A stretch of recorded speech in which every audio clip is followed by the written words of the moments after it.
خاص طور پر نوجوانوں کے لیے اور خاص طور پر بچیوں کے لیے بھی ہے کہ بعض اوقات چہرہ بے رونق ہوتا ہے یا چہرہ سیاہی مائل ہو تو رشتوں کی پریشانی بھی ہوتی ہے بچیوں کے لیے، اور پھر وہ مارکیٹ سے کون کون سی کریمز استعمال کرتے ہیں بچے اور بچیاں، خاص طور پر ہمارے نوجوان، تو ان کے لیے بڑا اسلاف نے بڑا پیارا جو ہے وظیفہ ارشاد فرمایا۔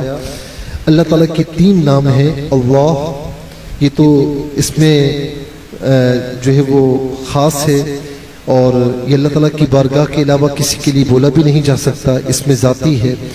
دوسرا نام ہے المصور، صورت بنانے والا۔ تیسرا ہے الملک، یعنی بادشاہ۔ تو یہ تینوں کو ملا کر اللہ المصور الملک، یہ 11 مرتبہ پڑھیں ہر نماز کے بعد، جے نماز پر بیٹھ کر 11 مرتبہ پڑھیں اول آخر 3 بار درود شریف کے ساتھ، اور اپنے ہتھیلیوں پر دم کر کے پورے چہرے پر مل لیں۔ انشاءاللہ اللہ تبارک و تعالی چہرہ بارونق فرمائے گا اور انشاءاللہ پر نور ہو جائے گا۔ نمازوں کی پابندی کے ساتھ یہ عمل کریں، انشاءاللہ کچھ دنوں میں آپ فرق واضح محسوس فرمائیں گے۔ اور جو